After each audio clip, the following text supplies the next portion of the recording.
الگ الگ مختصر سی ڈیفینیشن میں نے بتائی۔ اب جو اس ویڈیو کا بنیادی مقصد بنانے کا ہے، جو کہ مجھ سے بھی کئی بار پوچھا گیا ہے اور نیٹ پہ بھی اکثر ایک دوسرے سے پوچھ رہے ہیں، کیا جو ای سی پی ہے یہ بائی پاس یا سٹینٹ کا نیم البدل ہے؟ کیا ہم اب دوائیاں چھوڑ دیں اور ای سی پی کے پیچھے لگ جائیں؟ تو اس میں ون لائنر اپنا بڑا کرسٹل کلیئر میسج دینا چاہتا ہوں، ای سی پی بائی پاس یا سٹینٹنگ کا ہرگز نیم البدل نہیں ہے، اور نہ ہی ایز اے کارڈیالوجسٹ میں آپ کو یہ ایڈوائز کروں گا کہ دوائیاں چھوڑ دیں، سٹینٹ نہ ڈلوائیں اور جناب بائی پاس نہ کرائیں اور آپ ای سی پی کے پیچھے چلے جائیں۔ میں ایسے یقین کے ساتھ کیوں بول رہا ہوں؟ تو اس کی میں 2-3 مثالیں دیتا ہوں۔ ہمارے پاکستان میں یا موسٹ آف دا کنٹریز میں امریکن ہارٹ ایسوسیشن یا امریکن کالج آف کارڈیالوجی کی گائیڈ لائنز پڑھائی جاتی ہیں۔ ہم نے بھی وہی پڑھی ہیں، ہم آگے بھی وہی پڑھا رہے ہیں، ہمارے ٹیچرز نے بھی وہی پڑھی ہیں، اور ہم انہی پہ ہی عمل کر کے جتنی بھی کارڈیالوجی کی میڈیسن ہے جو ایڈوائز کرتے ہیں، چاہے کوئی پروسیجر کریں، چاہے ایکو کارڈیوگرافی کریں یا سٹینٹ کریں یا بائی پاس کریں، ان گائیڈ لائنز کی بیس پہ ہوتا ہے۔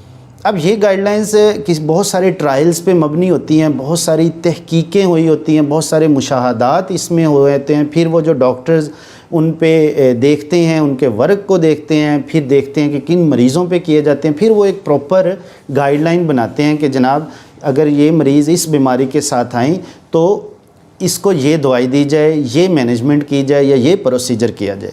اب اس گائیڈ لائن کے مطابق کلاس 1 انڈیکیشن ہوتی ہے، کلاس 2A انڈیکیشن ہوتی ہے، کلاس 2B ہوتی ہے اور کلاس 3 ہوتی ہے۔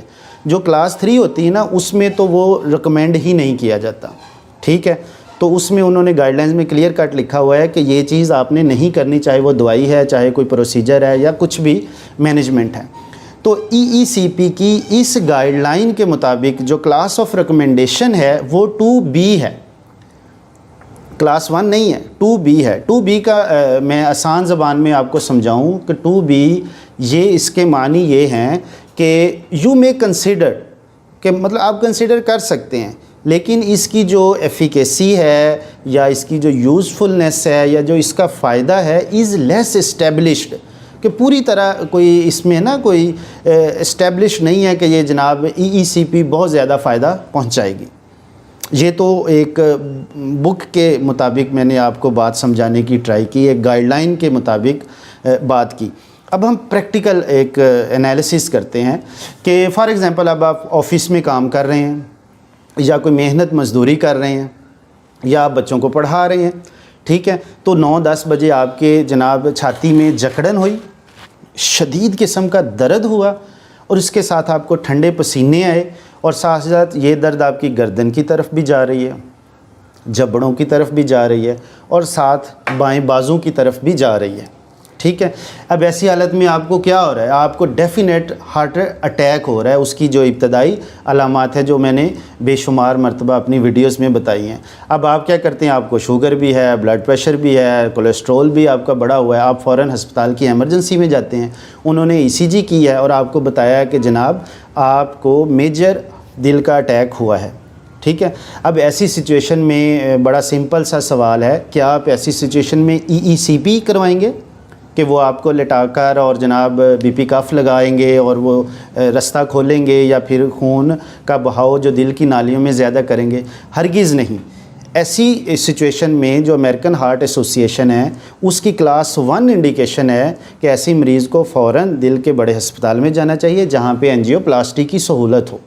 ہم وائر ڈالیں گے، اسٹینٹ ڈالیں گے اور اس کی خون کی نالی کو جلدی کھولیں گے، اور وہ مریض اسٹینٹ ڈلنے کے فوراً بعد اس کی پین بھی ریلیو ہو جائے گی اور جو خون کی جو شریانے ہیں اس میں رکاوٹ کو ختم کر دیا جائے گا۔ اب میں یہ کیوں بول رہا ہوں؟ میں اس لیے بول رہا ہوں کیونکہ ان تحقیقوں اور ان کے مشاہدات پہ یہ بات ثابت ہو چکی ہے کہ اگر ہم ایسے مریض جس کو میجر دل کا اٹیک ہوا ہے انجیوپلاسٹی یا اسٹینٹ کے ذریعے رکاوٹ کھولتے ہیں تو اس نالی کے کھلنے کا جو چانس ہے وہ 95% سے بھی زیادہ ہے، 95% سے زیادہ ہے۔ تو اٹ مینز کہ اس کی کتنی جو ہم موت واقع ہو سکتی ہے اگر ہم اسٹینٹ نہیں ڈالیں گے تو اس کی مورٹیلٹی کو ہم کتنا ریڈیوس کر رہے ہیں۔ تو یہ ایک بڑا پریکٹیکل سا میں نے بتایا۔ تو اس میں ہم پھر ہمیشہ انجیوپلاسٹی کریں گے تو پاکستان میں مختلف جو کارڈیک انسٹیٹیوٹ ہیں